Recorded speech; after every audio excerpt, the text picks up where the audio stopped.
morning. Welcome to This Happy Guru. I'm Kirsty Bentley-Taylor. I'm talking to you today about a crazy week that I'm having. I'm usually quite structured in my shows. I kind of know what I want to sort of impart and what I want to discuss. But this week has been so crazy since last week's full moon ritual. And I kind of wanted to share that out with you guys because, you know, last week was quite a personal show for me. I've never done that before, you know, coming in front of people on a live stream. I've done it before at my retreats, but you know, that's been a kind of a close-knit group of people that I've gotten to know and gotten familiar with, and so it was quite a big thing for me last week, and I really felt it. I really connected last week with the Hunter's Moon, and with the meaning and the significance behind the moon, you know, with all the planets conjunct, and it just felt like a really strong, powerful energy. And since that full moon, my week has been crazy. So I don't know, like if you joined me last week, you'll know that I went over to my friend's house. We decided that we wanted to do something for the full moon together. I basically realized that this was going to be on the night that I do my CCN show, and I suggested to her that we do this kind of live full moon release ritual. She didn't want to be a part of it, but she did say, you know, look, let me, you know, I'll hold the camera if need be and all that sort of stuff. But I knew that I wanted to be around a feminine energy anyway, because of the full moon and because of, you know, how that cyclic pattern really reflects into your divine feminine energy. And, you know, Emma being my bestie, I kind of wanted to, that was the perfect setting for me really around there. So that was how that all manifested. I introduced you to the different deities and the figures that I like to use and their significance. I introduced the use of crystals, the use of sound, the use of specific kind of sort of almost sentimental pieces, like my mala beads that I had blessed by a monk in Thailand when I went to do a ritual about my grandparents.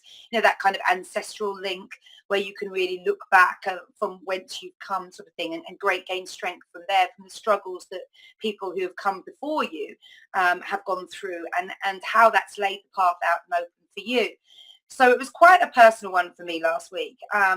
And I was really honest, as I always try to be, and I was talking about things that I wanted to let go from my own personal life, and they were really personal things. You know, these were a couple of things that were sort of superficially type things, but still things that niggle me on almost a daily basis. So stuff I just wanted to shift the energy around, and really kind of stand tall in myself for. But also there was a couple of things that were or there was one thing particularly that has been an underlying factor for me for much of my life, which was letting go of a poverty mindset. My parents were both teachers, and so I grew up really with them sort of saying to me that, you know, no job that is worth any value, no job that is kind of a job that you love will be able to earn you fortunes and fortunes. That this is the experience that they received from their parents. This is also the experience that they were receiving from being a teacher in the UK. You know, it's not a well-paid job. Generally speaking, you can get up into the universities and stuff and become, you know, actually quite high up in the managerial roles, but just, you know, being a lecturer, being a teacher in the 70s, 80s, 90s was not well paid for my parents, and they worked long hours. Like we would often see them going out the door before 8 o'clock in the morning, and then having, you know, coming back around 6ish, and then getting dinner and everything ready, and then when we'd all gone to bed, start their marking, you know, until sort of 10 o'clock, when I'd often see my mum in the evenings, if I got out of bed and never had a nightmare or something like that, going to my mum and dad's room, and my mum would be sitting up in her bed, glasses on, papers strewn all around her. Saturday mornings were often spent like that as well. You know, it always seemed like hard work being a teacher.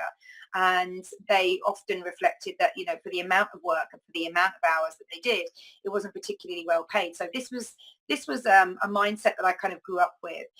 And it got compounded because as these things do, you tend to look for things that support your existing belief patterns. You know, that tends to be the way that we work. It's a thing called consistent dissonance, where you try to regulate the world that you're seeing around you so that it forms or really aligns in with the existing belief systems that you have. Therefore, you're not feeling challenged by things the whole time. You know, this is a way of almost your subconscious mind being able to create peace in your mind. And so, yeah, so as I look back over my life and I look at the positive mindset that I've developed for myself, that I was perhaps initially given in some respects, but then I've maintained through consistent dissonance of everything coming around me. Things like when I was traveling, how happy people with nothing really were, and that actually money didn't mean that much, that you could still be happy without money. And choosing often not to perhaps see the fuller picture of the fact that had they had money, life would have been even more easy. And the fact that they'd managed to find happiness in the poverty that they were living in was really testament to their strength of character and their strength of heart more than anything else. Had I asked any of these people openly, what would an extra 50, 100, $150 a month or pounds a month mean to you? It would mean a great deal.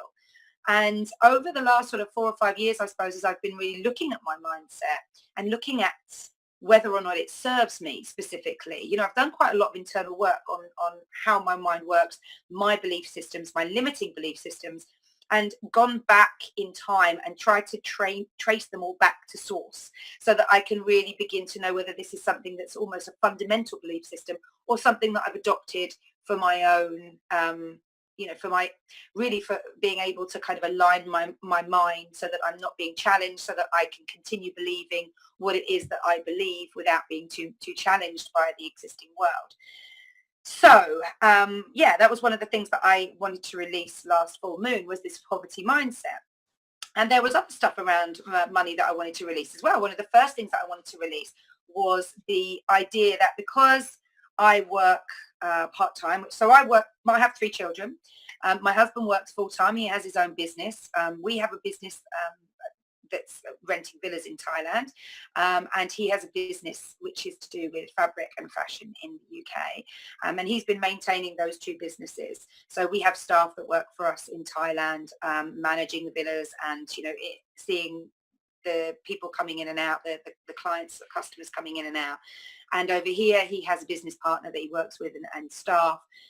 So he's kind of, he manages both those businesses, and it's a big job. He's up at 6:30 in the morning replying to Thailand. He's often going to bed late and again replying to Thailand, and all the stuff between Europe and Italy and the Far East. It happens in between.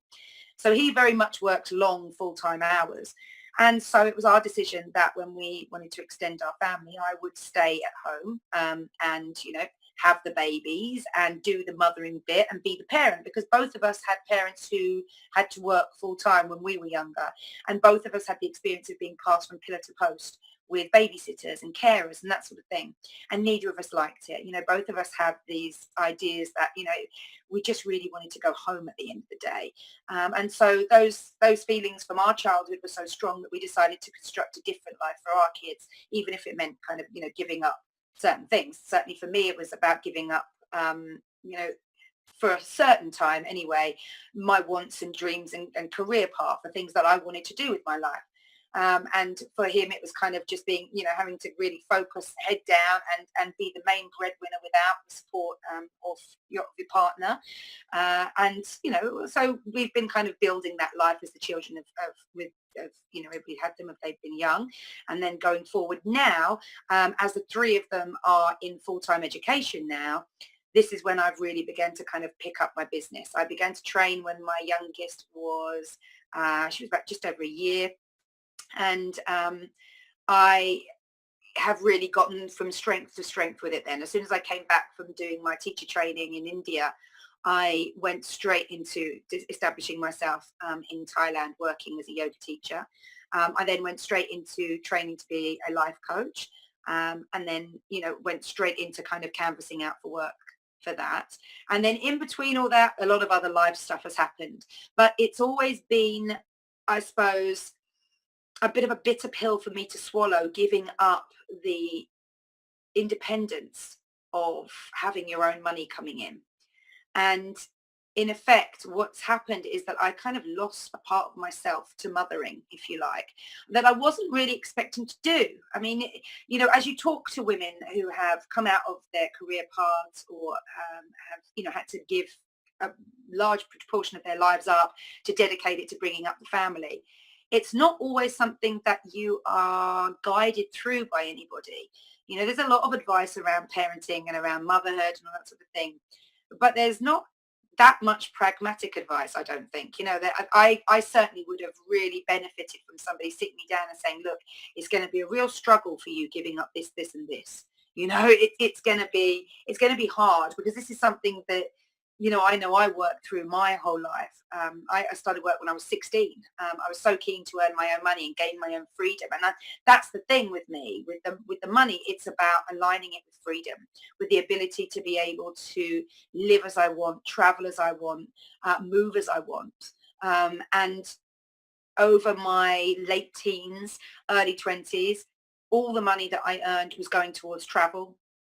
Into my mid to late 20s, again, you know, I bought and sold property so that I could then manifest more money to be able to go away even longer to more expensive countries and live and travel around there. And so it was always kind of, money was always aligned with freedom for me. And I suppose as I lost my ability to make my own money, I lost a certain part of me, that the freer part of me, because I felt like, because I wasn't earning the money, I couldn't really spend the money. You know, there was a lot of things within my relationship that kind of compounded that view as well at the time. But it was, you know, it was definitely something that I wish, as I looked back, that I had been kind of warned about and prepared. Certainly something that I'll be telling my children. You know, I've got a son and two daughters, and I'll definitely be sort of saying to them as they get older and as they, you know, begin to think about perhaps becoming parents, if that's what they choose to do. You know, let's look at this. Let's look at the whole picture here, guys, because I want you to go in with a really open and honest mind about what it is that you're going to be going through, not just yourself, but as a couple as well. I know I've got friends who are Catholic, and before they got married, for the 6 months before they got married, they went to their Catholic church and spoke to their priest, and he basically marriage counseled them before they even got married. So he talked about expectations. He talked about you know, the different roles that were going to come up for one another as they moved through life together. They talked about, you know, the role of kind of being the pregnant mother, how important that was to both of them, what both of them expected, you know, going through the pregnancies. And also when they first became parents, what they expected to change, what they didn't expect to change. And I just always felt, I was fascinated when my friend told me that, and I just always felt that that was so beneficial. You know, there was such a bright spark of an idea, because I feel like if you know what some of the future holds in such a kind of a life-changing experience as becoming a parent, you know, if you know some of those things, then you can go in a little bit more prepared. You know, if it's, you know, that you're going to spend 6 weeks, you know, after a cesarean, for example, not being able to drive and not being able to carry heavy things and that sort of thing, you make preparations, don't you? You know, you join the online Ocado or Tesco club so that they deliver your shopping. You know, you do it's things like that. You can make like advanced sort of preparation, and you can begin to align yourself already with that idea of what life's going to be like. And so I think the more kind of dialogue that's opened around all that stuff, the better. And certainly I would have really benefited from it going forward, thinking about money, you know, thinking about my independence or my sense of independence around money, and what it was going to do to me to kind of have to give up that independence. And certainly, you know, I feel like it would have been a really beneficial conversation for me and my husband to have had as well, so that before and after anything, that, you know, you don't often have conversations with your partner about what money means to you. You know, often money can be quite a dark subject for people. You know, there's a lot of weird stuff that we associate money with being, and I'm absolutely guilty of this. And as I say, as I've sort of peeled back the parts of myself and look deeper into where these belief systems come from, where these ideas come from, I've really learned a lot about, I think, how other people see money, which has been really, really interesting. You know, a lot of people see money as just an exchange of energy, which is how I'm choosing to kind of move into a new belief system around money. That, you know, the amount of energy and effort that I put into my work, the amount of heart and soul that I give into my work, you know, should be reflected. It's not like I need to just give and give and give. I don't even believe that. You know, when I say it to myself, I would never suggest to anybody else that that's the way they live their life. So which, you know, what in my mind is still computing like this, is holding me in a negative space and holding me in a space where not only do I feel as though I'm not able to receive money, but I'm also not able to ask for money. So I've been actively changing that belief system with mantra, affirmations, trying to reconstruct or restructure, sorry, my business and the messages that I put out via my business so that it's much more positive in that effect. Because, and it's been reflected back to me by a number of people, I'm always so apologetic in asking for money and asking, almost for things that other people are just like, yeah, well, that's the way it works. And I'm always just like, oh, yeah, I'm really sorry about that. I'm really sorry that I have to ask. I'm really sorry that I'm asking for prepayment for classes, for example. I'm almost sorry that I'm asking you to commit to that. I just hope that you feel it's worth it. It's all these sort of things around myself and money that have become to really come to light, especially over the last 18 months. We arrived in the UK 2016. And for the first 6 months, I think it was kind of a honeymoon period for us all. It was beautiful weather. We were out and about a lot. We saw a lot of friends, caught up with a lot of people. It really felt, lovely. And then, as we kicked into 2017, financially things began to get a lot harder. Living in Thailand as a family of 5 was very easy for us financially. It's not a particularly hard country to live in terms of paying out for things like bills and food and that sort of thing. There are other challenges, absolutely, but the price of food is cheap, and if it's not cheap, then it's reasonable. You're certainly not paying anything over that you would pay in the UK. So in my mind, of course, that all balances itself out. So one of the things that I was letting go in the full moon last week was the feeling that because I'm not the breadwinner in the family, that I have a lesser role. So that was something that I wanted to let go, as well as letting go of this poverty mindset that was, really, again, like I say, not serving me at all, making me feel apologetic about asking for an exchange of energy, an exchange of value for the work that I'm putting in and the work that I'm doing. So I'm still working on that, but this week, right, has been crazy. So on the run up to the full moon, I was really, really excited. We did the full moon ritual. I really, really enjoyed it. I felt very empowered by it afterwards. Now, I do quite a lot of full moon rituals. I tend to do them on my own. I tend to do them in my own sort of space, but generally speaking, they follow the same pattern as I demonstrated last week. And I suppose I would say probably 1 in 5 are really powerful for me. 1 in 5 really begin to kind of hit me on a cellular level. I can feel myself tingling. I can feel myself reacting.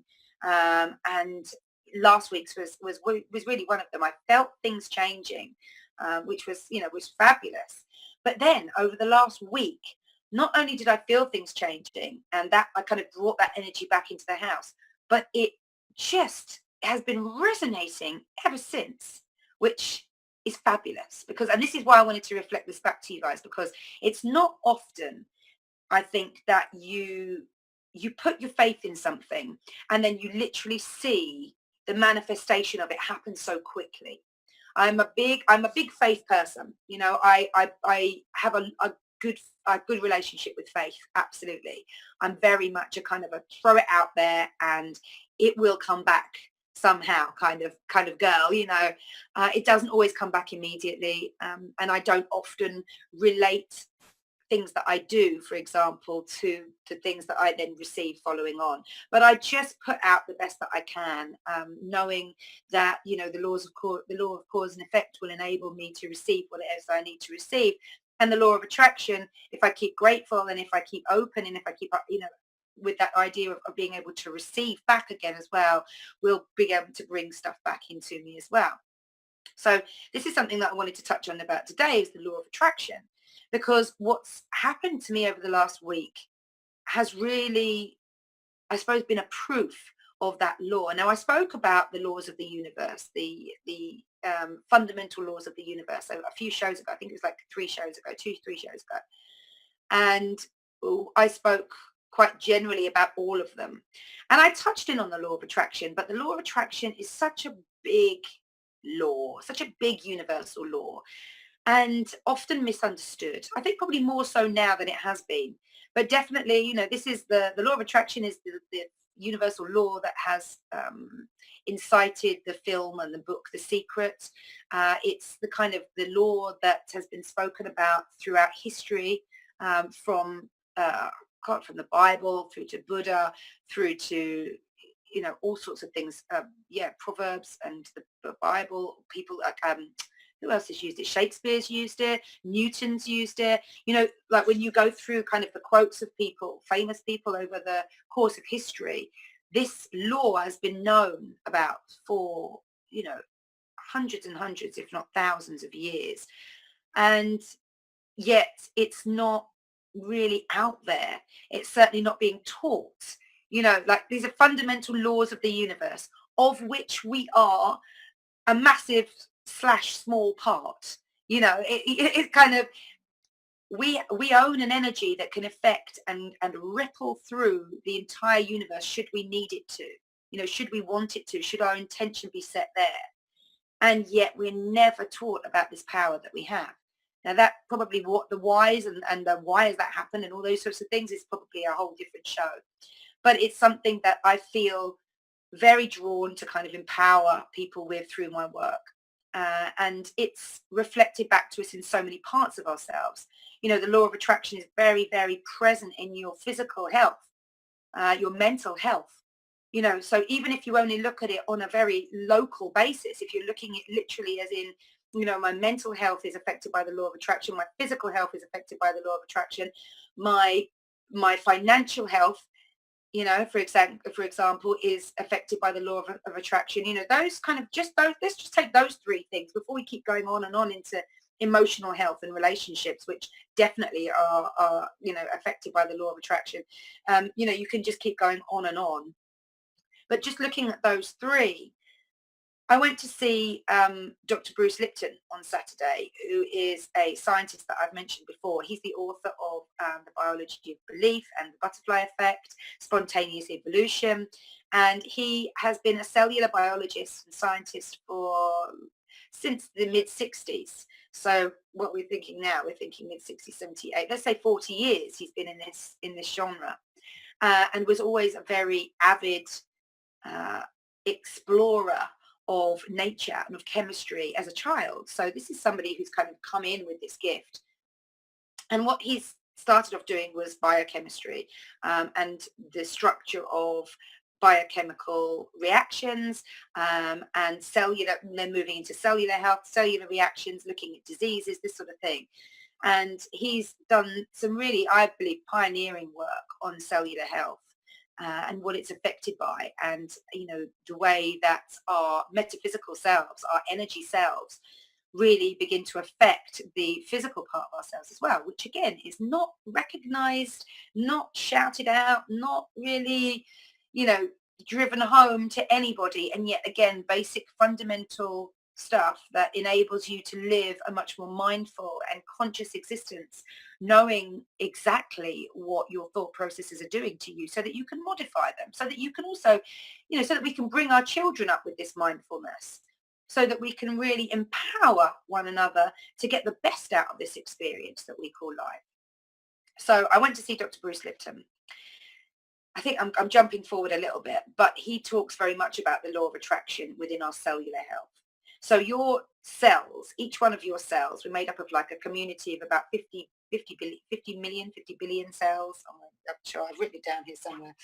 I'm going to go back and tell you the precise 50 trillion cells. So there you go. Human body, community of 50 trillion cells. So they have all these different functions, as you know. And different cells look different ways, but they all pretty much respond in the same way to certain things. They all have receptors on the outside. For example, for a long time, we believed that the nucleus of a cell was the brain of the cell. And actually, as we find out, it's not. It's the reproduction part of the cell. And the actual brain part of the cell, the thinking, the responsive, the absorption part, if you like, is the outside. And we have lots of these little crystalline receptors on the outside of each of these cells that mediate between the environment around the cell and whether or not they should be allowing things in and out of the cell. And so basically speaking, because this was a whole lot, like the workshop was from 9 until 5 in the afternoon, so it was a long one. But basically speaking, cells will move away from anything toxic, any negative energy stuff they will move away from. That includes not just toxins that you bring in, like chemicals and fats and all those sorts of things from your cells that aren't recognized and are seen as the body as something that they need to get rid of, something they need to eliminate and cleanse out the body. But also metaphysical stuff. So metaphysical stuff is science, is energy that we have all around us. If you break down an atom, you basically break it down to energy. You start off with an atom. I'm going to look at it like that. Obviously, atoms are, you can't even see them and the strongest of microscopes will allow you to see them. But an atom was we were kind of introduced to it at school as like a ball type thing. Then once we break down inside the atom, we recognize that there were two parts, negative and positive energy moving around a nucleus in the middle. And when you break open that nucleus, there is literally energy. That's literally it. Inside the smallest of particles known to man is energy. So when you break everything down, because, even those things that are, like if you look at air, for example, the structure of air can be seen through a photogenic reflection of light, photogenic reflection of matter as well. So you might not see a breeze, for example, but you throw leaves up into it and you can see that there is a breeze. You can see that there is a movement of energy. Same thing with kind of like gases and stuff like that. If you shine lights on them, you can see them. So this is fascinating to me. Like I love all this. Like I say, I was kind of brought up by teachers. They were both scientists. My mum was a sociologist, my dad a biochemist. And so I've grown up with a lot of kind of scientific, let's look for mentality around me. And so this was fascinating to me, the fact that our cellular health is actually determined by our energy responses to things. And again, I began to think about the law of attraction, and how it is that energy then is manifest and how we can use it to its best advantage or to our best advantage, and how we can really begin to control that energy. Because what Dr. Lipton was saying was that really everything starts from your thought. The likelihood is, from what we can determine right now, is that everything here, everything that we experience, everything that we see, everything around us was created by thought, and that anything can be created by thought. There is this conscious, and when I say thought, I don't mean kind of the little voice in your head going, oh, you should make a tree, that sort of thing. It's this conscious, creative sense of energy, or sense of energy. So what he was saying was that this consciousness, this awareness, this consciousness that we have is the creator of everything that we experience. And this is where the law of attraction comes in. Because if you are thinking to yourself, for example, oh, it's really, really cold today. It's really, really cold. It's a really cold day. If I look outside the window, there's frost on the floor. It looks really cold. It's a really icy cold blue sky. I can see people out there wrapped up in hats and jumpers and scarves. And it's a really, really cold day. And then you step outside and you feel the sun on your face. And actually you recognize that, oh, it's not quite as cold as you thought it was. Then that's a change in your perception, right? But before that happens, before you step outside, what have you done? You've ascertained that it's a cold day out there. You've taken no chances. You've put on your thermals. You've put on your boots. You've put on jumpers, layers, jeans, socks, all those sorts of things. And you've stepped outside with that mindset, with that idea that it's cold outside. And the first thing that you will feel when you step outside is how cold it is, because that's almost what you've created. That's the experience that you've created in your mind. Okay, so that's just kind of a rough example, I suppose, of how thought creates experiences. But it's also how you can really begin to measure almost what it is that you've created. So this is where I come back to the full moon ritual, because after letting go of the stuff with the full moon ritual, I came home.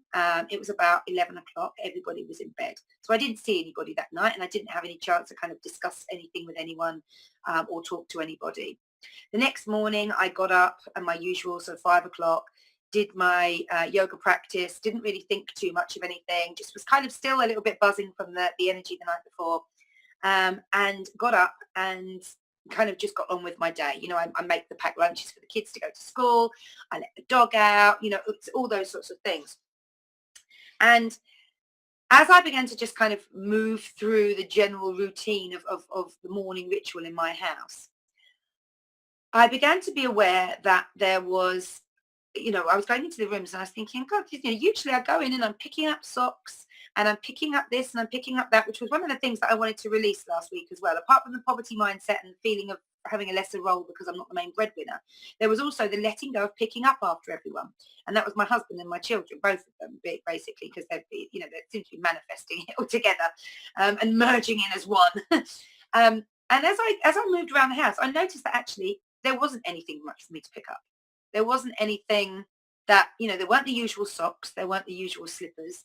There weren't the usual cups of tea, glasses of water, that sort of thing from when they've all been kind of sitting down and chilling out together of an evening, and they all have drinks and all that sort of thing. And usually those sorts of items are left around, and usually in the morning I go around and sort of scoop them up, picking up after them all. And I noticed that there wasn't anything like that. And I kind of, I was like, okay, this is good, lovely. Thank you, universe, the usual sorts of things. Then my family get up, and everyone gets up quite late that day, or on that Thursday. Everybody got up quite late. And my husband was really dashing around trying to get ready for work. We had a nightmare last week because all of his trains were cancelled. So I was set to take him to work on that Thursday morning. And that's one of the reasons I got up kind of a little bit earlier, so that I could actually take him into the train station. But he was like, actually, don't worry, love. I know you've got work and that sort of thing. I'm just going to get an Uber. I'm just going to get a taxi. And so having been all geared up and set to kind of do what I needed to do and help support him, even though I was rushing around and I'd gotten up early so that I could get it all done, he relinquished me of that. And it meant that I was kind of like, oh, okay, got a little bit more time. It was a much nicer environment then getting ready in the morning, because I just calmed straight down, rather than that kind of, right, everybody, come on, we've got to get up, we've got to get ready, mum's got to leave early this morning, let's keep going, la, la, la, la, la, la. It actually allowed me to relax a little bit more, allowed me to bring a little bit more fun time into the kids' mornings. Everyone went off to school on time, perfectly. I got to work a little bit early. It was a really nice kind of relaxed environment to be getting myself ready in. And that was just fab. And that energy that really permeated through the whole of my day. I had a really lovely day at work. It was very, very rewarding. And I really felt like I had this good energy throughout the whole day. And I knew that it came from just that one thing, that one small move that he'd made to support me going forward through my day. It just came from that, because I'd gone into the usual cycle first thing in the morning. Even though I was still feeling good from the night before, I had dropped in myself into the usual cycle the next day. And even though I'd kind of noticed that there wasn't so many bits to clear up of, him releasing me of that responsibility to kind of run around after him, pick up after him, right? Support him all the time was, it didn't go unnoticed. I was really kind of like, wow. And this has actually changed the whole of my day. This is, it's enabled me to do so much more. It's enabled me to feel so much more calm in my day and so much more centered. And that has then, I've been able to share that out with my clients as well, which, made for some fabulous sessions. I had some really good client sessions on Thursday. So that was kind of Thursday, and I was like, okay, this is good. This is really happening. This is great. I began to notice then when they all came home, so I've gone through my day. I've come home on Thursday, and my kids have come in and they've done things like, and again, I twigged, and then I didn't really twig. I recognized that these things were happening, but I didn't really think too much about it until the evening. So they came in from school. They got their school uniforms off, which is what I asked them to do when they come in. and they hang them up, kind of, those bits like the cardies and that sort of thing, ready for the next day. Put the other bits in the washing machine, get their comfy clothes on. And then they just did all that without me asking, and put all their packed lunch boxes and everything in the kitchen, ready to be washed up, ready for the next day. So I was like, okay, this is good. I'm actually moving forward here. I feel like this is a big step forward. This is great. And still not even really twigging that of what I've asked for the night before, not really aligning it until I sit down with my cup of chamomile tea in the evening and sort of relaxing and sort of thinking, it's been a really lovely day. I actually feel really relaxed today. I'm sitting here and it's, about 9 o'clock and kids have gone to bed and then we haven't had any arguments. It's been a really nice day. All the homework's got done, all the readings got done, all that sort of thing. This is great. This is actually really, really working well, this is great. And then I suddenly kind of began to think, oh, this is exactly what I asked for yesterday. This is exactly what I asked for yesterday, that I didn't have to keep running around after them. That actually they were going to start picking up for themselves. And that the more I kind of allowed that, the more I received that, the more they were doing. So by receiving my husband's offer to just get an Uber and not feeling bad about the money, poverty mindset, and allowing all that sort of stuff to happen, enabled me to have a really lovely day that just kept that energy going throughout the whole time. So that was kind of, my first time when I reflected back and just thought, oh God, wow, the powers really come through from this hunter's moon. They were my thoughts. I was kind of like, wow, this is change stuff sort of straight away. You don't get that often. You really I really don't anyway. I don't experience immediate manifestation straight away. So then on the Friday, my husband had a really long day at work. And I didn't really kind of see him, and he came back late and he was going out fishing with his mate that evening. So we were kind of like ships in the night. And I literally said that to him, oh babe, look at us, we're like ships in the night. And he stopped and he gave me a big cuddle and he was kind of like, yeah, did you enjoy your full moon thing yesterday, on Wednesday? I haven't even spoken to you about that. And I said, yeah, it's really good. It was really powerful. He said, yeah, I'll try and listen to it, over the weekend or something. And I'm kind of, as I am with most of my work stuff that I put out, okay, whatever. So then he went off and did his fishing on Friday night. And I got an early-ish night because I knew I was going to see Dr. Bruce Lipton the next day. So again, I get up super early the next day, get myself ready. He drives me to the station, drops me off at the station. I have a beautiful experience with the sun rising on the station. I'm feeling all, this is going to be a great day again. Little things like I'm standing on the station and people get off a train on the opposite side and they're all in their old clubbing gear. Like Lumo trousers, little shorts, tank tops and hoodies and stuff, cans of beer and in their hands, that sort of thing. And I just had such a lovely inner smile and inner recollection of my youth as well, being able to do that sort of thing as well, where there were no time limits on your day and you were just kind of able to kind of come and go, and you were all with your mates and that sort of time. And some beautiful reflections came back and some really lovely memories that I created when I was in my early 20s, doing the same sort of thing. And so that was a really nice thing. Then when I got to Bruce Lipton, I had this really lovely day as well, really attracting like-minded people. I had some great conversations. Again, you put yourself in that energy space and that energy space just gives back to you, right?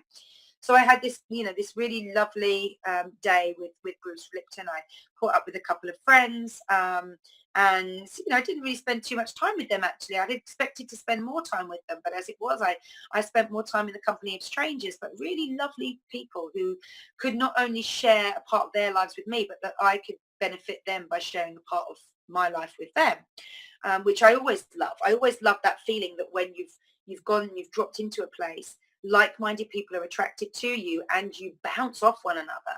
This is the beauty about, I suppose, creating your tribe and really being part of a tribe, reaching out to people who are like-minded and who like the same things that you do, believe the same things that you do. It's just actually, it's always that whole cyclical give and receive. You give out a bit of information, you receive something back from them.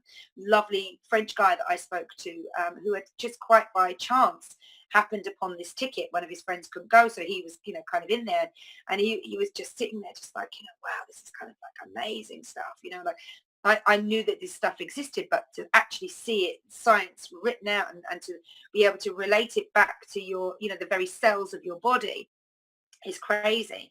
And then this really lovely um, woman who sat next to me, and she kind of, she was looking for her space for ages. Like when she came into the auditorium, she came in late, and she was looking around, and it's kind of like a university setup, where it's like high stall high stalls all around, like, and the stage in front. And she came in from the entrance here, and she sort of walked in, and Bruce Lipton was in front, and he was already talking, and she was sort of looking around, and there were a lot of spaces that she could have gone to. But as it was, she sort of came almost to the furthest part, up and away, not near me, which is where I'd sat to sort of be closer to my friends. And we ended up having a really nice conversation. And she was telling me about her. It was set in a Quaker house, friend's house in Euston Road in London. And she was telling me about her, because I didn't know much about Quakers. I don't, I kind of heard it. I related it to oats, because that's what I grew up with, my grandma making porridge with Quaker oats.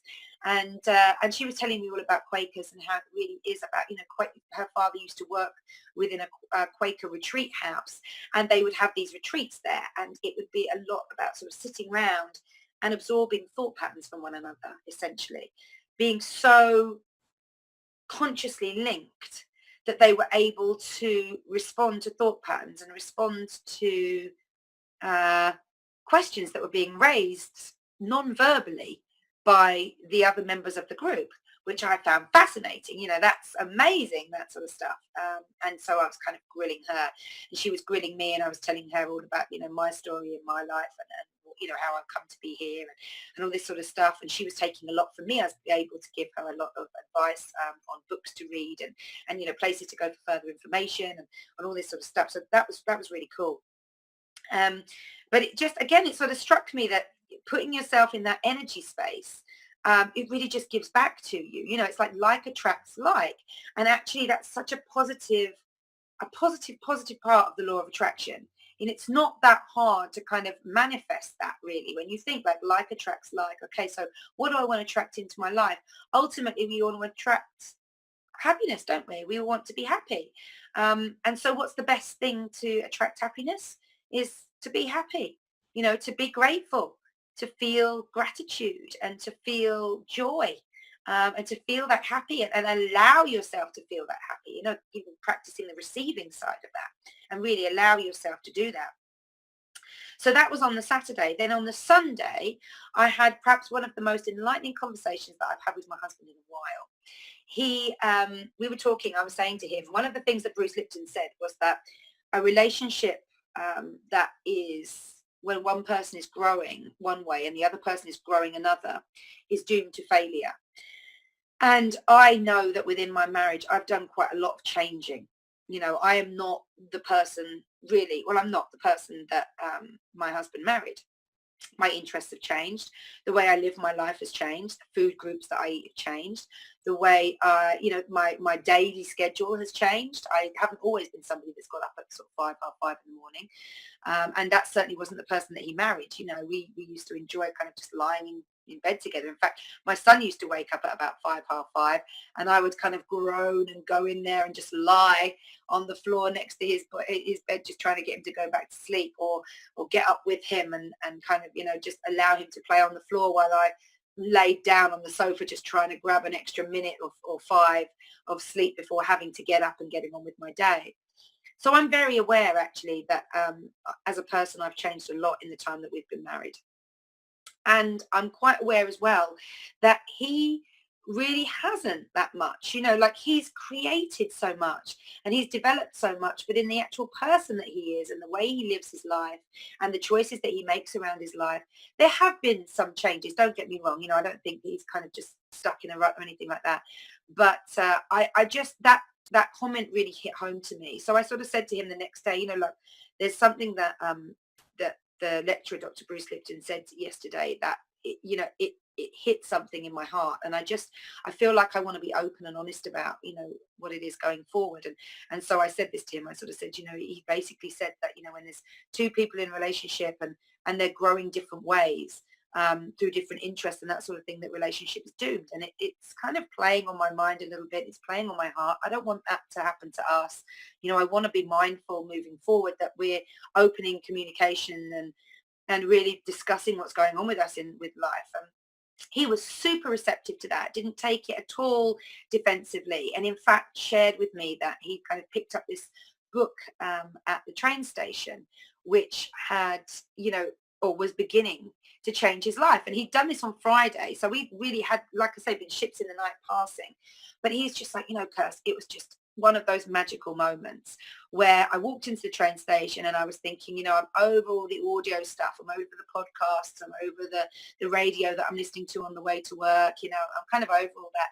And as he walked into the station that he's been going to because the trains have been scuppered, there was a table laid out in front of him with all these books. And he said to the guy, in the newsagent next door, mate, what's the deal with these books? He said, take one, change, exchange one, put it back when you finish with it, whatever.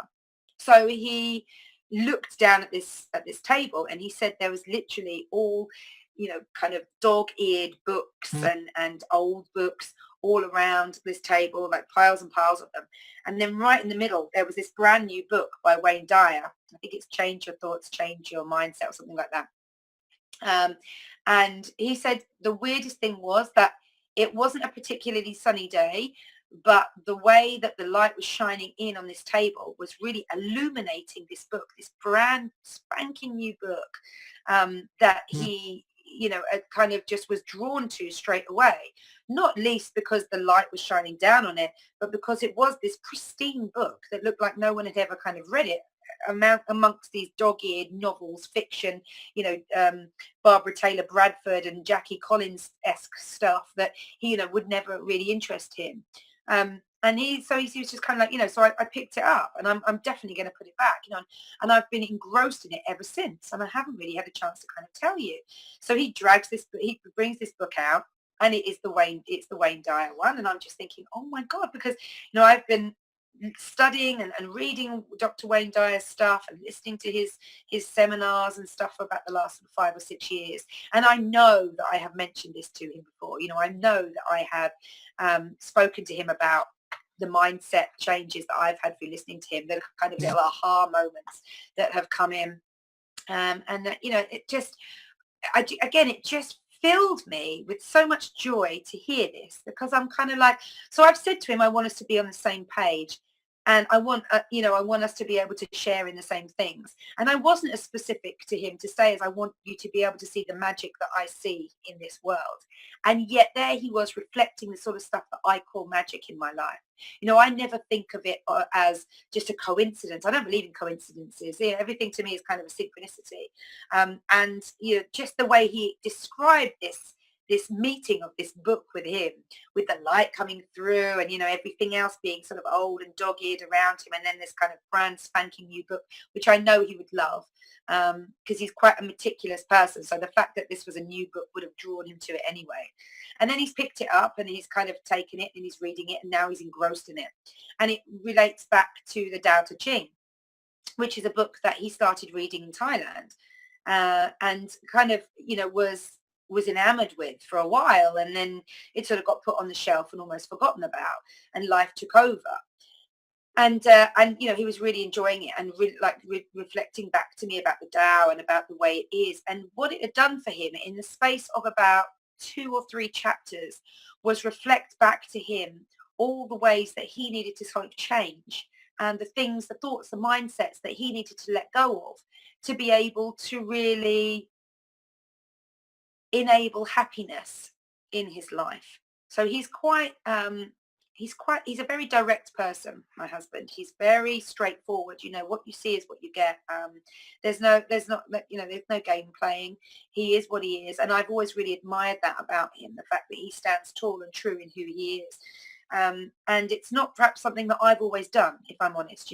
I've often tried to align myself with people that I at the time I've kind of wanted to be associated with and stuff, and often to my detriment, in relationships as well, tried to change to be that person that I believed that they wanted me to be, and I think we're probably all a little bit guilty of that, but But my husband is not somebody who has ever really been like that, and he he learns and he takes on board things, but he does it at his own pace and he does it in his own way.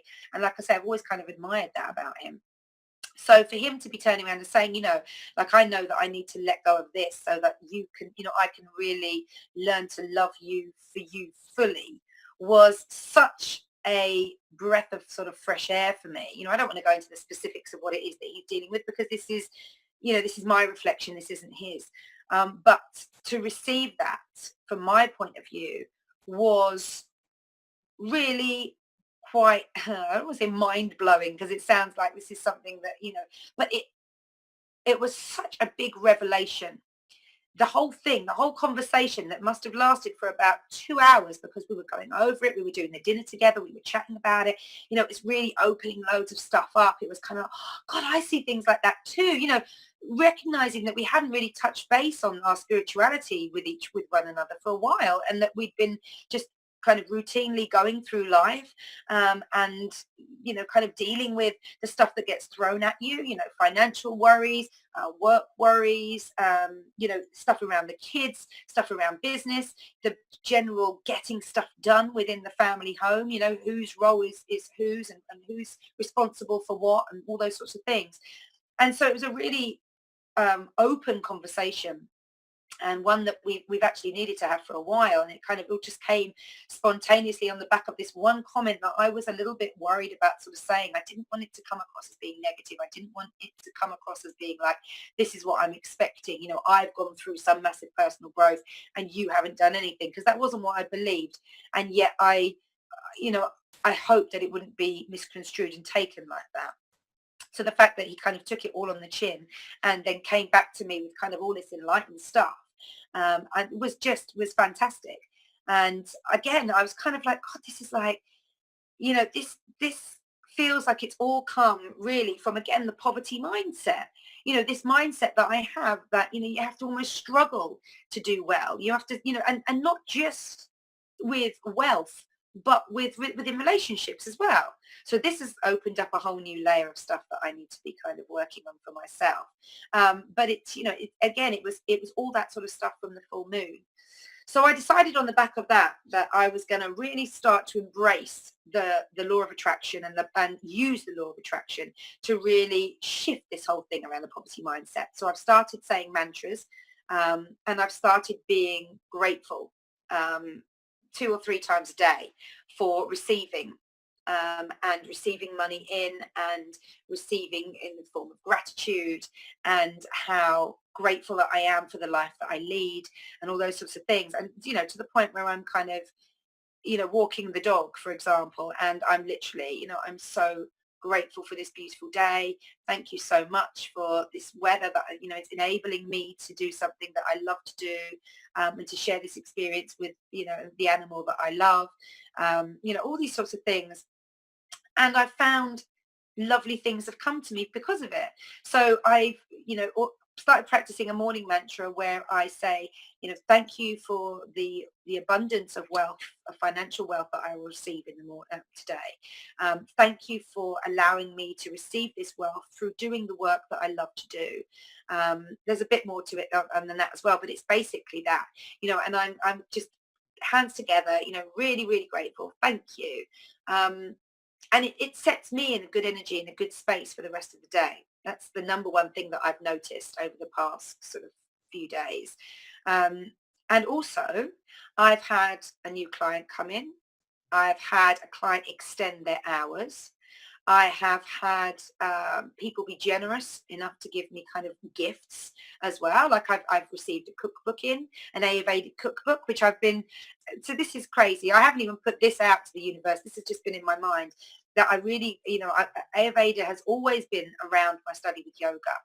And as I'm looking more and more at energies, I'm recognizing more and more that I really want to bring Ayurvedic cooking into my house, into my world, not just for me, but for the kids. I really want them to grow up learning that, the more good intention, the more good energy, the more good vibes you have around preparing food for your family and cooking and serving all that sort of thing, the healthier it all is for you. Because I do believe that nutrition from food comes not just from the amount of multivitamins and all that sort of thing in there, but uh, through the Ayurvedic way of belief, where it's about enjoying food as well. It's about being able to take food in and allow it to fill not just your belly but your soul.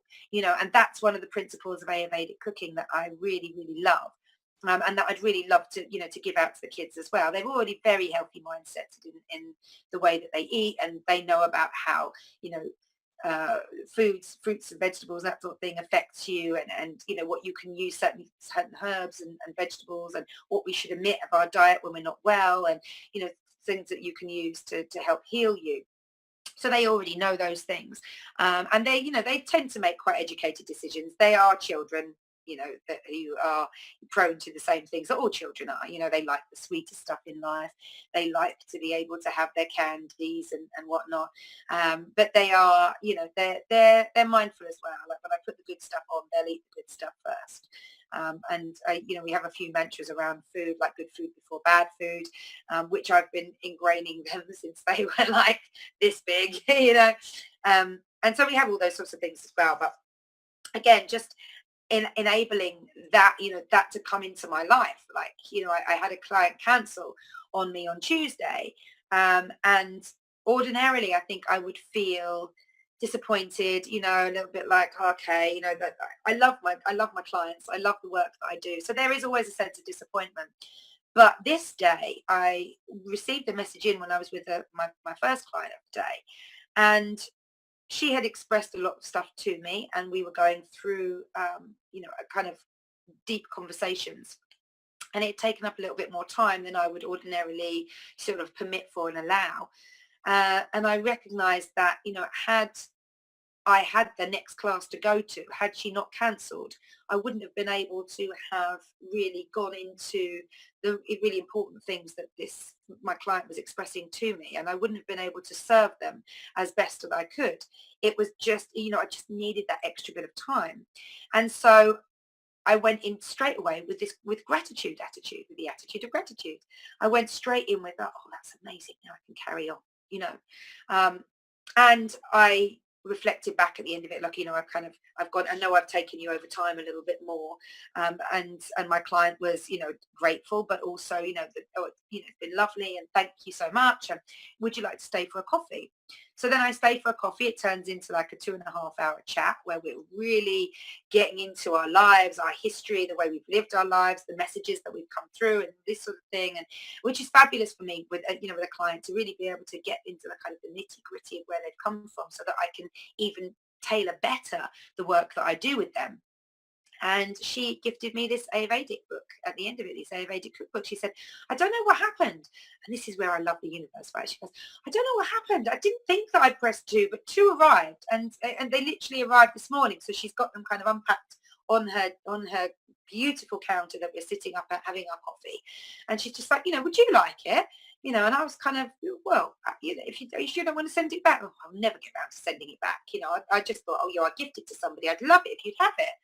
So I came away from, having missed out with a client, to actually gained with another client and received a gift back from her and the universe in the same instance. And I really felt like it was because I went, instead of straight to disappointment, straight to gratitude, straight to opening up. This is an opening for me. Thank you. Okay, you've opened something up for me here. And I straight away received. And so that kind of going into a place of gratitude enabled that receiving attitude from me. If I'd gone into being disappointed, I probably would have gone home with, first of all, a kind of bit more of a heavier heart, because I'd be missing out on that, and secondly, there would be kind of, again, that poverty mindset thing would have been kicked straight in. And again, I recognized to myself, God, for moving from that area of disappointment and kind of let down and feeling like, am I good enough and all those sorts of things, actually from going straight into gratitude and, oh, brilliant, this means I could serve even more here where I am now. I just received and received and received. I went back, I drove home, I went straight and got my stuff. I had a brilliant call in the afternoon. And yeah, just, that attitude of gratitude was really was paying back to me. And it was just coming in kind of thick and fast.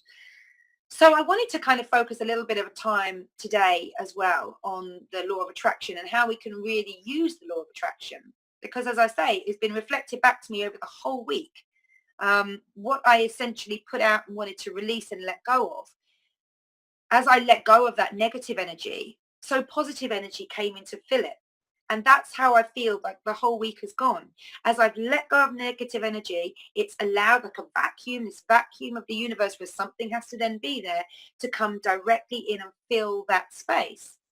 And because of my attitudes of positivity and of joy and of holding on to those throughout the day, I've really been able to recognize and manifest more and more as the week's gone on. And these are kind of little things, but equally, things like the new client, things like the extension of time with my existing clients, those sorts of things, they benefit me financially, of course, but they also enable me to feel much more confident going forward in what I do. And as a first-time business owner, this is my own business that I run now, and this is the first business that I've ever had. I've always worked for people before. So as a first-time business owner, I find myself feeling a lot of the way through what I'm doing. And I have learnt to listen to my intuition unequivocally. I really noticed that when I've ignored it, I lose out. It's almost, and that's where you lost out straight away. So now if I get a gut feeling about anything, I try and act on it straight away. I accept what it's telling me straight away. And I kind of move into that mindset straight away as well, which has proved to have been, very rewarding for me in a lot of aspects. And certainly over the last week, I've just seen it kind of, manifest actual tangible product and result, which has been fantastic. So as I started looking back and peeling back through my own poverty mindset and looking at what it is that I could change and utilizing the law of attraction for this, I came across subconscious money blocks keeping you from getting rich. Now, one of the things Bruce Lipton said on his workshop on Saturday was that for the majority of our lives, 95% of our lives, we live from our subconscious mind. And then there's 5% of conscious existence, conscious thought, if you like. 95% of our life comes from our subconscious mind, the way we choose things, the patterns that we revert to, all that sort of thing. And the subconscious mind is almost a computer. It's something that gets information fed into it, it holds on to that, and then it regurgitates it back out again whenever you need it. Okay, so that's the role of the subconscious mind, is to learn patterns and then basically move you into those belief systems, into those patterns that you've created to keep you happy, to keep you healthy, to keep you in a comfortable zone, right? So you can see that as much as positively and a positive mindset that might help you, in a negative mindset, it's your subconscious mind that's going to keep you revisiting these old patterns, these old kind of belief systems, if you like, that don't work for you and that may well be causing you pain or suffering or upset, but it keeps you there because it's been trained to do so. And he talked about the different kind of brain waves that we have as children growing up.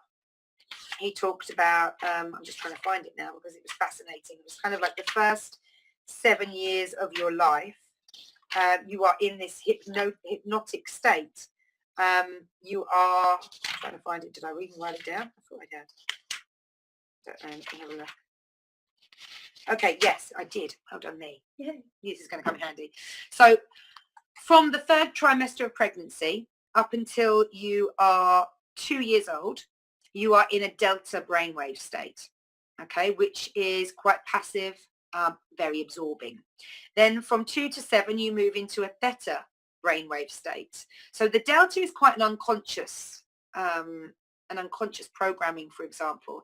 Your brain is literally just absorbing around you. You're not conscious of self. You're not conscious of even like the parts of the body and that sort of thing. You're just really this kind of unconscious little being that just is present in everything that is going on around you. Then from 2 to 7, you're in a theta brainwave state, which is much more imaginative. And this is kind of where imaginative play comes in. And obviously terrible twos kick in there as well, because you recognize actually that you are kind of a something. Actually, you're actually a person. There's more to you than just this, sort of standing around looking cute and pretty and doing as you're told. And you're looking for your boundaries, and you are imagining and creating your life then. So from the 3rd trimester of pregnancy up until about the age of 7, you're a composition of delta and theta brainwaves, which combine into like this hypnotic or hypnosis state where you absorb everything that you're given. So, I mean, who tells you that as a parent? Going back to how I would advise parents in the future, who tells you that? Who gives you that responsibility? No one does. And yet this is scientific fact that has been known for, a long time, years and years and years. Certainly it should be now out there ready for mums and dads, grandparents, anybody who's going to be in a child's vicinity when they're 7 to be mindful of while they're there. And then when you get to 7, between the ages of 7 and 12, you go into an alpha brainwave state, which is calm consciousness.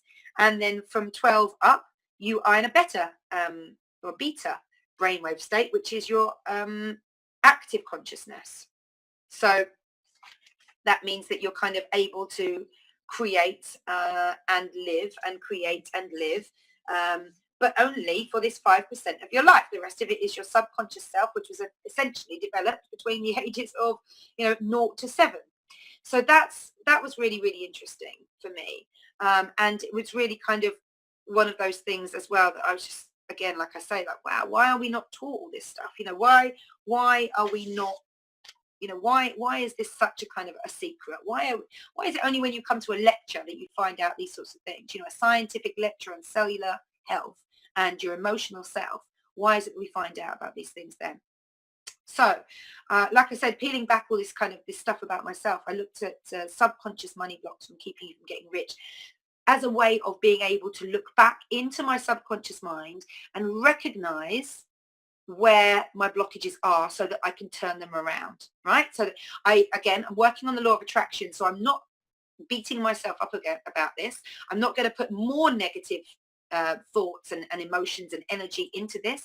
I'm just going to kind of blast it with some positivity and turn these things around, start retraining my brain into more positive subconscious mindsets. So one of the ones that came up was believing that you don't deserve money. Okay, now I'm not sure if I've got this one, but it's basically I do think that I have kind of this, which is what my parents gave me. So I explained at the beginning, so it says, believing you don't deserve money. If you grew up believing that abundance was something that happened to other people, you might think you're not good enough to get rich. Okay, so again, if I look back at my mindsets and the things that people told me, stuff like, you'll never be, you can never do a job of value and get rich, Kirsty, which I was told by my parents, then, that would be definitely believing that you don't deserve money, because, of course, what have I moved into? I've not only moved into being a teacher, but I've moved into being a yoga teacher. So you're somebody of the esoteric, which is kind of like, again, however many clergymen do you know who are driving around in Porsches and all that sort of thing? The idea that you align spirituality with wealth is relatively new over the millennia, and certainly everything that I experienced growing up in terms of the church and clergy and how much they get paid and all those sorts of things was basically that you give up yourself for God. You give up all your wants and needs and that sort of thing for God. Re-impacted when I went over to Thailand, and you look at the life of the monks there, and whether it's not so much about deserving money, but they renounce it. They go and live, excuse me,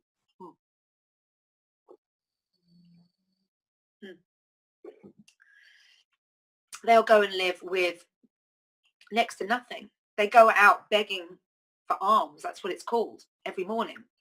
The monks will leave their temple and walk through the streets of Thailand. It's actually a very beautiful and humbling sight. So the monks only eat between sunrise and midday. When they go out, they get up early. They go out with sort of alms baskets, which are traditionally like gold or silver kind of platters, you know, that are covered, you can cover over. And they'll ask for alms, they call it. So that means that they go out and they will receive financial gifts from people. They may receive rice. It's really whatever you can give them that you will receive. And it's that idea of giving selflessly that creates a good karma for you, which the Buddhists believe.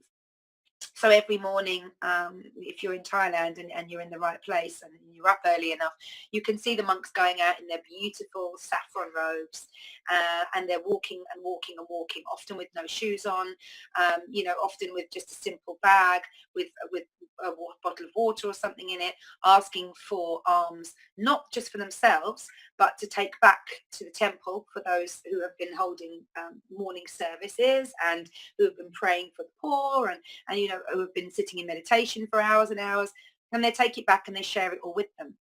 So again, through all the Buddhist study that I've done and the kind of, you know, wanting to align yourself with this higher consciousness that they have, and through blessings that I've had through the Buddhist monks and having had a great respect for them, I kind of align, I suppose, my spirituality to a certain extent with the idea that, you know, to have less is to have more. And I think that is true in some respects. I really do. Like, I do think that the more simple that your life is, the easier it can be, you know, certainly emotionally to deal with. But you know, at the same time, there's that fine line between absolutely having nothing and going without, and you know, being poor, and being, you know, really, really kind of wealthy, but wealthy in an abundance sense rather than wealthy as in, you know, a financial sense. So I feel like, you know, this believing that you don't deserve money, somewhere along the line, I've taken this in. Like when I read that, I was kind of like, I don't know if I don't deserve money. Like I do deserve to have the money that I work for, that sort of thing. But when I read that next line, that abundance was something that happened to other people, that kind of resonated for sure. So that would definitely be a layer that I'm going to need to kind of lift off.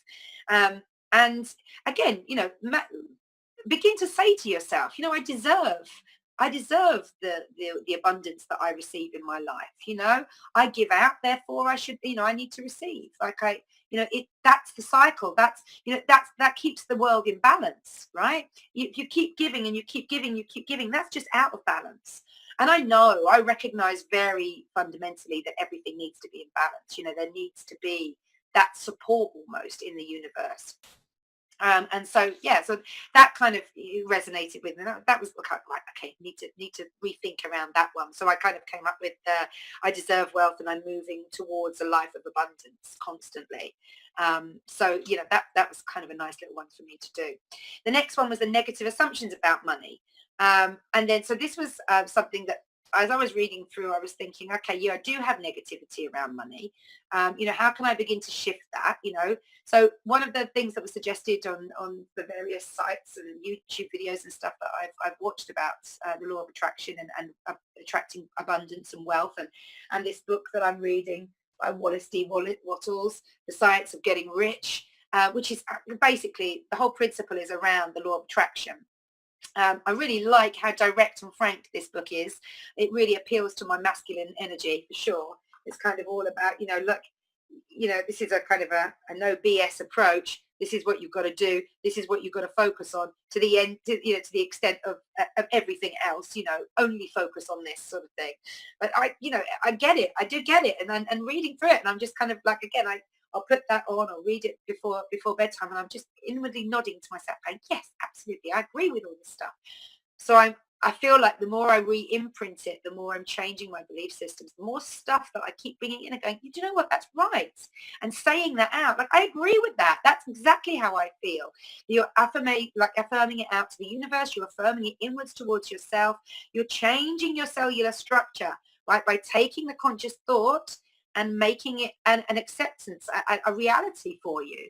You know, it's that sort of thing as well. So conscious thought, it manifests. It comes from thought. It goes out into almost matter. And this is what I'm changing, the matter being my own construct, my consciousness, but also my cellular belief system that is responding to all this sort of thing. Because I'm taking all these thoughts and I'm putting them into my body. I'm taking all these things and I'm feeding myself with them, with my aura, with my physical self. All of this stuff is going into me. So it's important that I recognize where I've been wrong and adjust the frequencies, right? The vibes going out as I go on. So negative assumptions about money, writing down every negative message you've ever heard about money, whether it's from family, society, religion, pop culture. Next to each belief, write down a corresponding positive belief. So this is something that I've done in life coaching. And something that we learned to do as well about negative belief systems that you have in your life. So you write out a negative belief system and you create a positive belief system that basically cancels it out. So I know that to be true, and I know that to be a very powerful way of being able to shift belief systems and thought processes.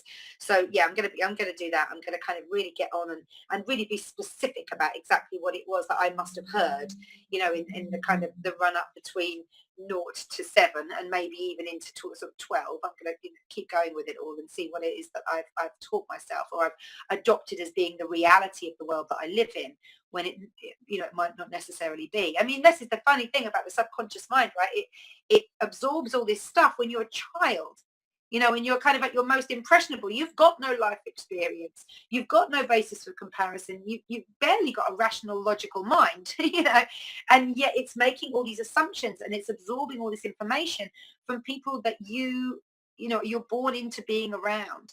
And so, again, it's that whole thing of, I've been born into this life. On some cellular level, I'm recognizing that these people will be protecting me. These people are the people that are showing me the way. That's the link between the mother and the father, right? That I believe that you choose the life that you come into. I believe that as a soul, you choose the parents that you have, you choose the life that you're going to lead. You choose it all to be able to learn a lesson, to have an experience that you need to feel, that you need to learn before you can grow. And I believe in that. I've had that reflected back through to me through past life regression, as well as a lot of information that I've read from other people's accounts of, how their life's gone, and some crazy stuff about how people have dropped into child bodies, and as soon as they can talk, they start talking, or they start playing the piano, or they start drawing or painting or something like that, and they're just reflecting this whole other life that they've kind of just come from. So I'm fully in agreement with all of that sort of thing. The next one was then cues from your environment. So this was interesting. And I've actually been looking around my house and noticing how many of these I've got, which is going to begin to build a construct of me in your mind. But it says, does your home or work environment subconsciously tune your mind into a vibration of lack rather than abundance? Common blocks of this type include small change carelessly lying around. Tick. Poorly organized receipts. Tick. And items that remind you of your hardest times. Reframe your environment to reframe your thoughts. So times of your hardest times, right? I've got to tell you, when we arrived back into London, it took a lot of money for us to move and emigrate back from Thailand to London. And it pretty much cleared out the old savings. So we were really lucky when we came home. We, one of my brothers, my husband is one of 4 brothers, all of them. And the kind of 2 up, his second eldest brother had arranged for us to, or he'd in fact collected a load of stuff from his friends. He was moving out. He was moving in with his girlfriend. They were fiance, they were getting married, and his bachelor house, his bachelor flat, had been cleared out, and it was just basically, it was, if anybody wants it, come and get it. I'm doing the job lot for 350 quid. Anything that doesn't go is going straight to the tip. I'm not messing around with this. So my brother-in-law said to my husband, look, listen, you might not want it all, but it comes as a job lot. I can get the boys from my work to go down, load it into one of my vans and take it to a lockup. If you can pay for it, to be held or whatever. So I think it was like £150 for a month. I think we paid a couple of months. So we paid about £650, I suppose, for all the stuff that we got. But when we arrived in London, we had received in this lockup a bed, a sofa, no, 2 sofas, one sofa, one chair, one sofa bed, a bed, cutlery, a coffee machine, a blender, a TV, massive TV, like bigger than that even, massive TV, full Bose sound system. That's how you say it, B-O-S-E, Bose is its sound system. We had received, what else? Oh my God, there was just so much stuff, like loads and loads, literally a gate leg table. He cleared out his entire life almost in this thing, loads of paintings and stuff, really random, quite bachelor pad-esque photos, some of these. But we received it all. And it was kind of basically down to us to go through and see what we didn't want and, get rid of what we didn't want, utilize what we did. What we ended up doing was holding on to pretty much everything on the off chance that we might need it or we could sell it on or one thing or another. So we couldn't get this Bose system up and working. Like, alongside it came with like this suitcase full of wireage, and neither my husband and I could be bothered. We got it to the point where the TV was working through one system, and I'm literally looking at, in the corner of my room now, the rest of the system sitting over there gathering dust. And that struck me as actually something that we've got a lot of around the house. We've got a lot of this stuff, the paintings that never went up because we just didn't like them, they weren't our style, all this sort of stuff is still cluttering up the house. And I feel like, do you know what? It's time to kind of get rid of it. This is absolutely the stuff that's holding me back. This idea that, or I'll just save it for a rainy day, or save it in case we need it, or it'll save us having to buy, is basically what is the underlying thought underneath all this. It will save us having to buy if I hold on to it. I'll be able to utilize it in the future. I might be able to make some money on it in the future.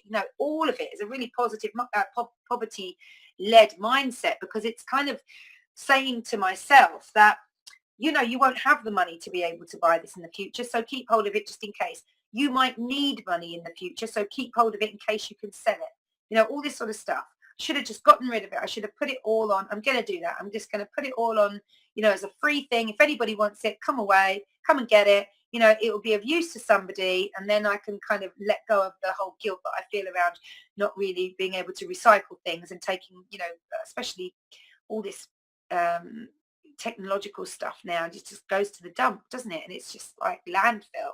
So that was something that I was kind of like, again, like tick, tick, tick, like I've got all these things. So 3 out of 3 so far for cursed. Then I've got blindness to signs, discrediting gut instincts, so that this attitude is ingrained in your subconscious. However, this means you'll miss signs from the universe that you're trying to point you towards wealth.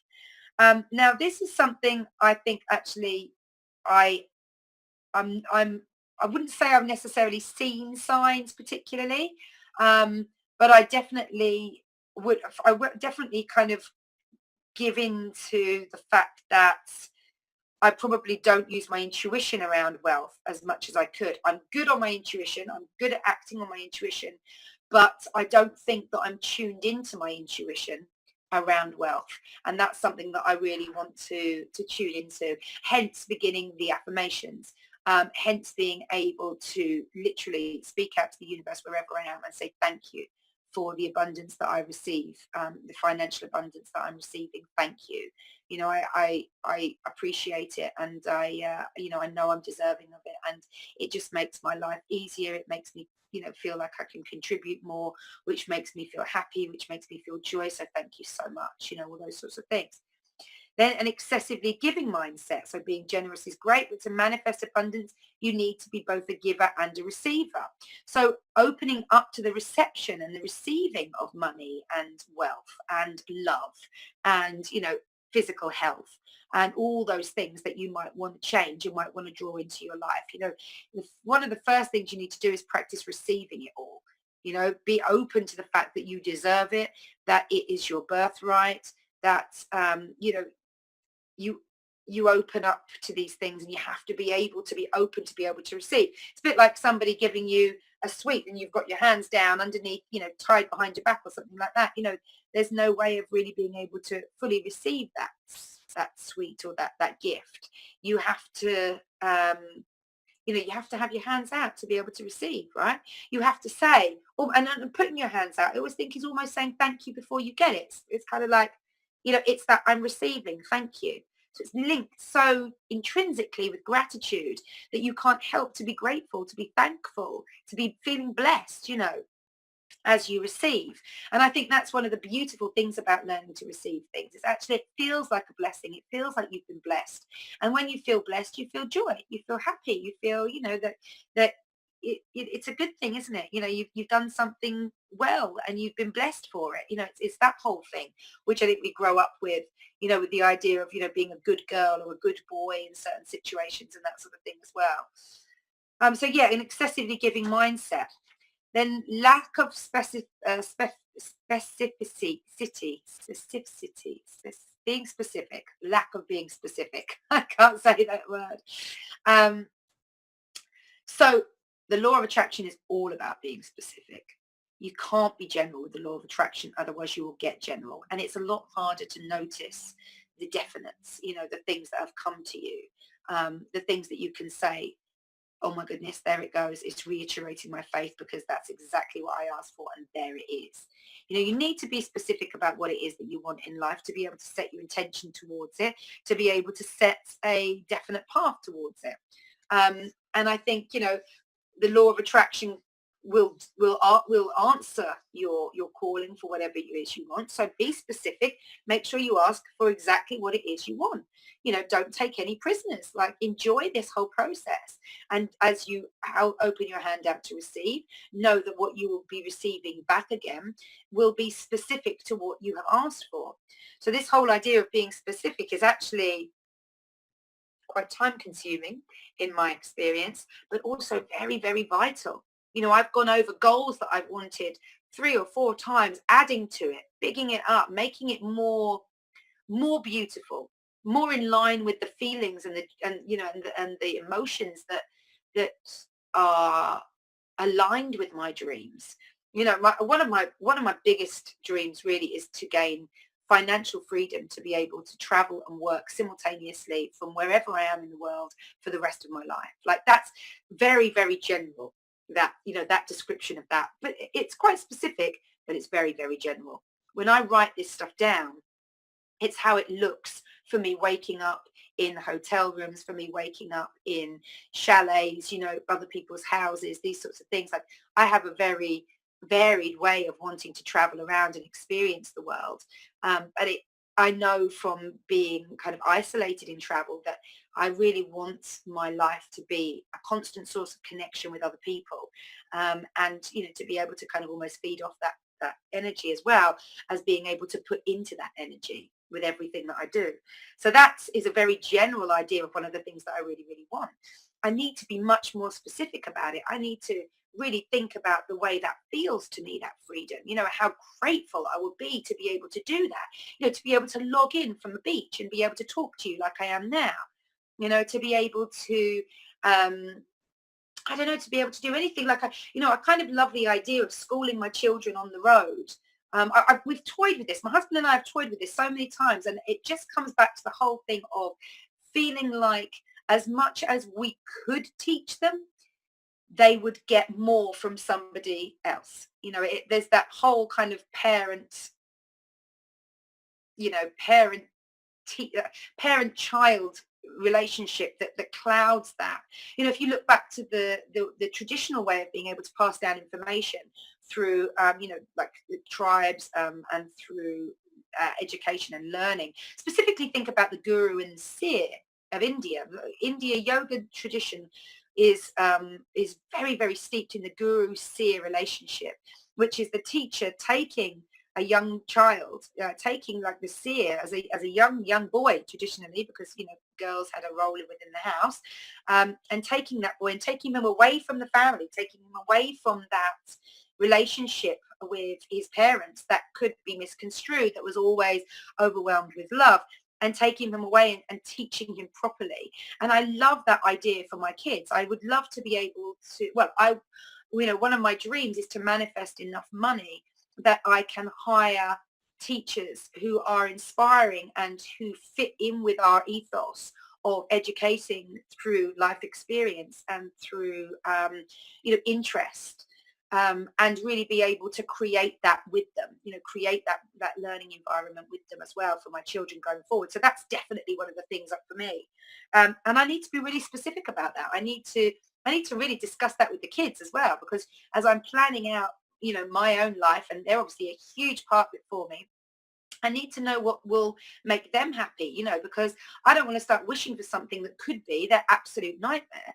I can see that really being beneficial, being able to have either a tutor each or a tutor between them that, we could take out with us and have, history be taught through going around the world, visiting historical sites and finding out about it and all that sort of thing. But I don't necessarily think that I'm the only one, who should be doing that. I kind of feel like I'd like somebody to take charge of that whole life path for me and come along with us for the ride, and be able to travel and work with us. And I think that would be an amazing opportunity for someone as well. I don't doubt that there are people out there that would jump at the chance to be able to do that. So I need to manifest. I want to manifest that money and that financial freedom to be able to have that, so that my kids can travel and learn all around the world as I work and travel and learn. So that was number 6, was lack of being specific. I can't say that word.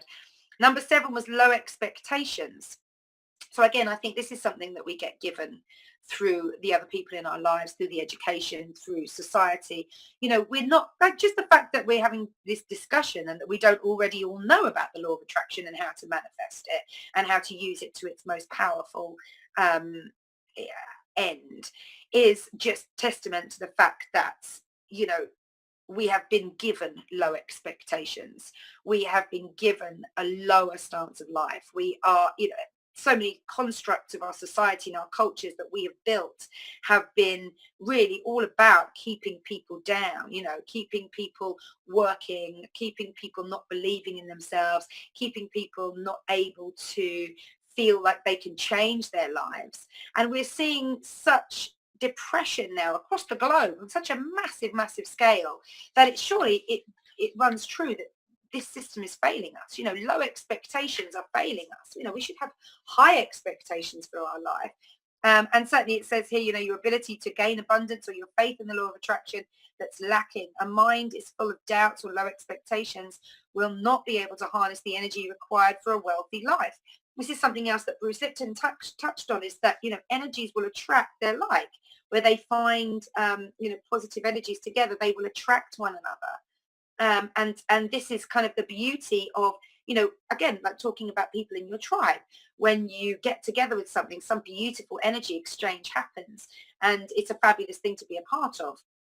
If you are lacking, or if you come from a place of self-lack or self-doubt, or, any of those sorts of negative thought spaces, that's what you're going to attract as well. People that perpetuate that for themselves, and people that, believe in that for you as well, which again is not something that we want. We don't want people around us who kind of don't have any faith that we can do more, that we can achieve more. We want exactly the opposite. And then, so after low expectations, the final one is fear of success.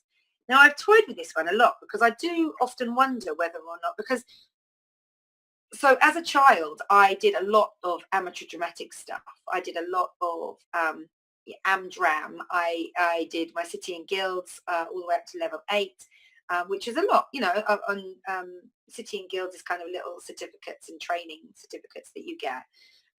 And I did a lot of work with an amateur dramatic society, which was made up of all walks of life, younger and older people, and it was, really, really fabulous experience. I love drama so much. I love getting lost in all of that.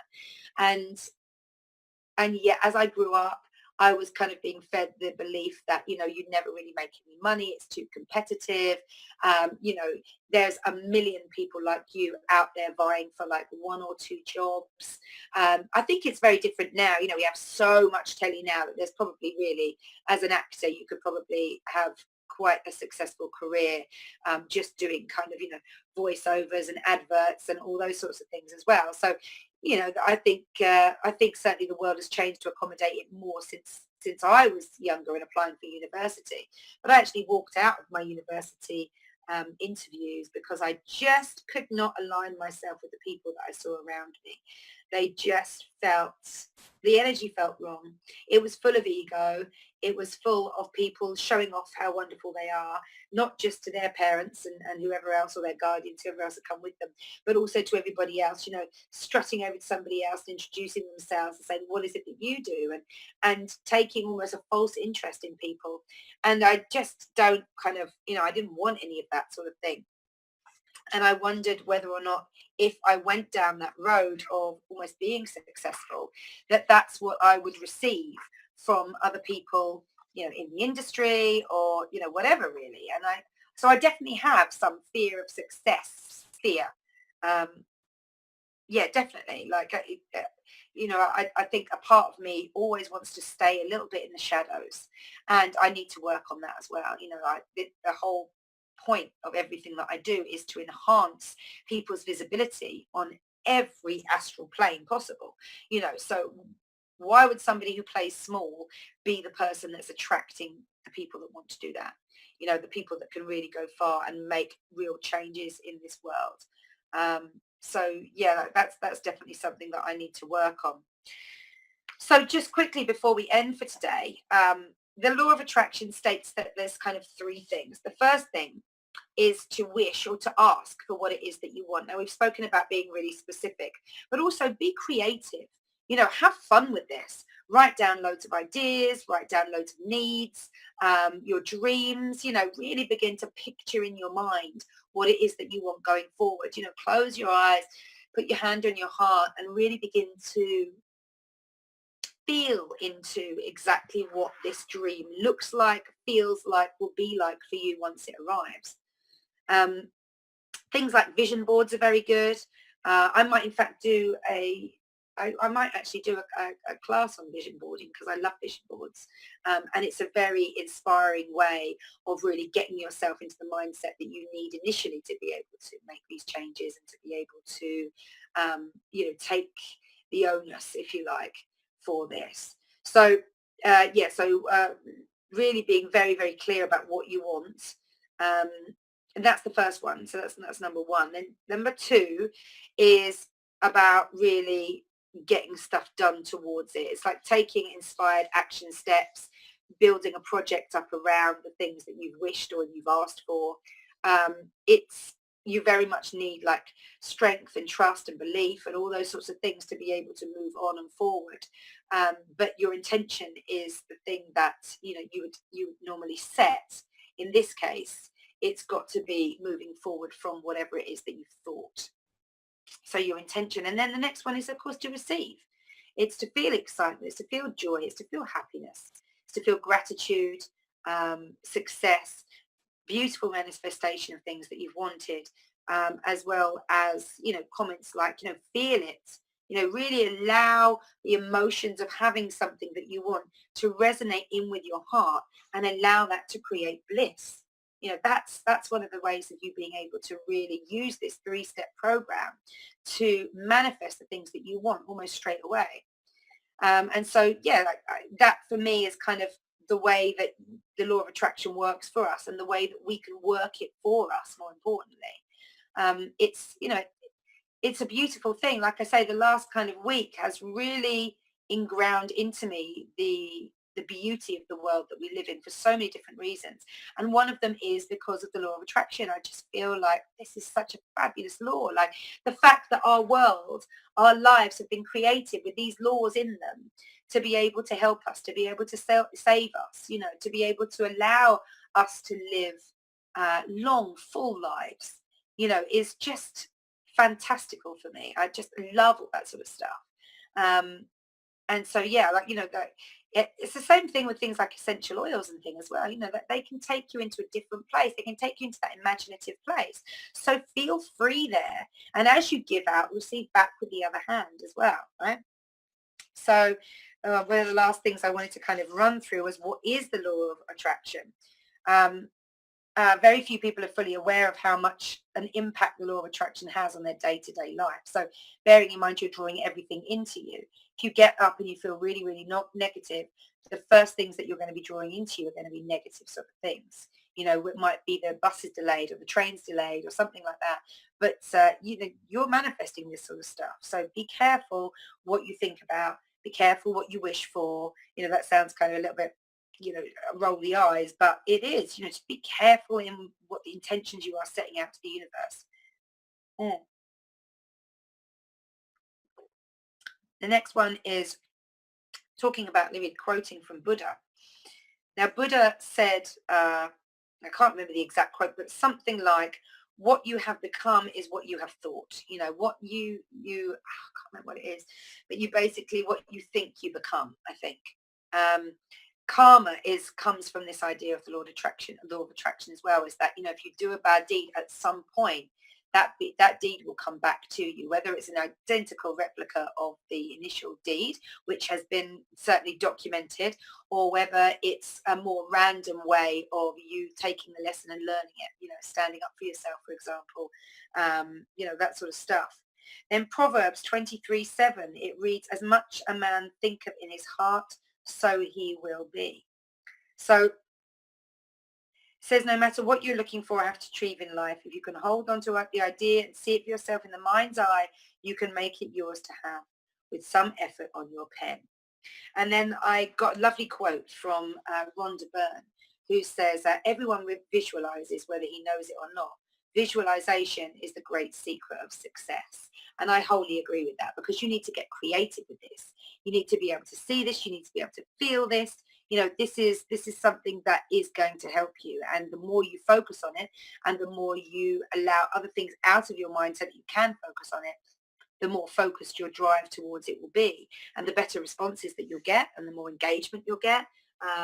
And the, you know, the kind of, the more people will see that you're actually changing things up, and you're shifting the, you know, whatever it is, the body weight that you've had for 2 years, or the habit to always drop into sweets, that would be a good one for me, or, you know, the habit of having Coca-Cola, or, you know, drinking every night. You know, there are so many things that you might want to let go of, a billion other ones other than that as well. But it's just kind of, it's always nice to almost recognize that, you know, this stuff does work.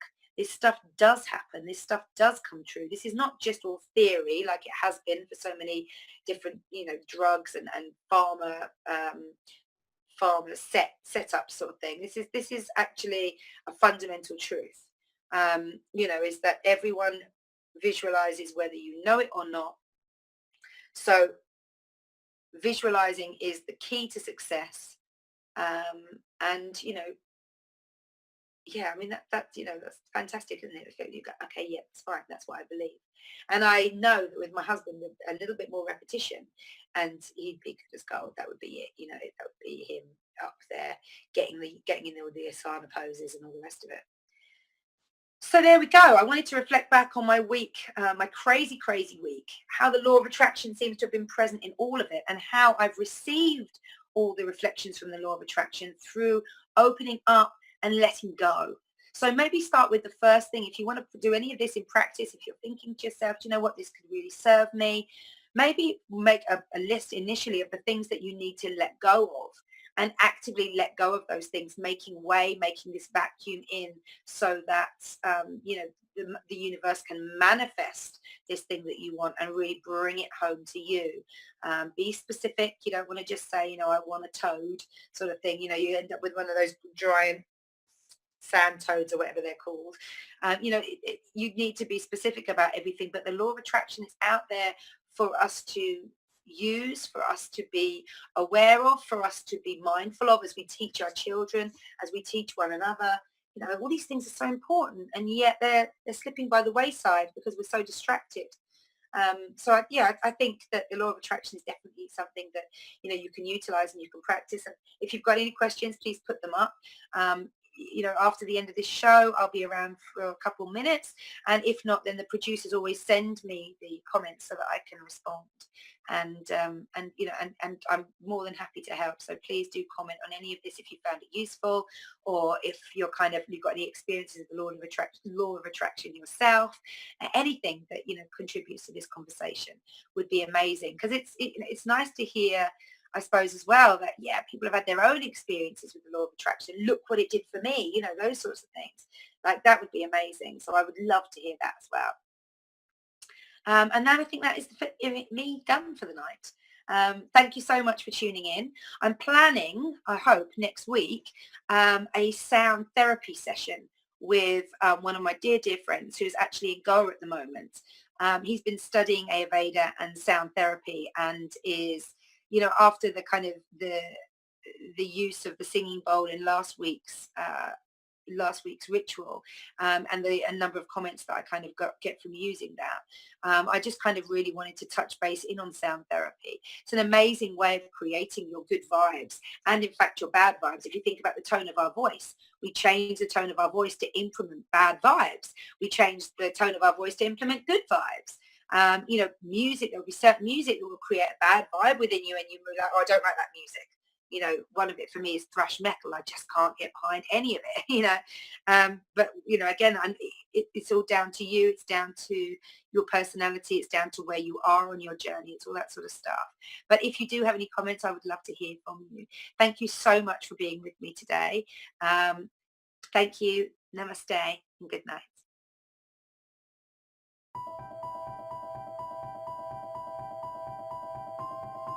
Humanity has been on an epic journey of discovery, learning the truth about the world we live in. New discoveries about the true origins of humanity, ancient history, free energy, as well as the systematic corruption of world governments are now on the forefront of our daily reality. Is the world headed towards destruction based on control and power? Or is an opportunity now being presented to shift and uplift into a higher consciousness? My name is Mel V, co-founder and creative director of Conscious Consumer Network, an independent broadcast network that was launched on the 1st of January 2015. In the last 3 years, Conscious Consumer Network has broadcast over 2,800 shows in multiple languages, featuring guests from across the world, whilst creating media that is aimed at the creation of a free, fair, peaceful, just, sustainable world. Conscious Consumer Network provides full training and an interactive support network for all broadcasters, and we are always looking for inspiring and educational content. Hi, this is Lady Liberty. And this is Miro Siegel. In 2018, Conscious Consumer Network has expanded to multiple broadcast locations, increasing our availability and reach across the world, remaining on the cutting edge of independent media. If we wish to create a better world, we must first create better media, geared towards real education instead of indoctrination. You guys really are what changing the world is going to be about. It's educating kids at a grassroots level. Having become a pillar of stability in the turbulent world of independent media, we have even more going on in 2018. Conscious Consumer Network is a publicly funded network, and we rely on all of you to keep us on the air. Show your support for independent media by donating to our 2018 Network Support Fund. Dare to seek a better world. Support independent media.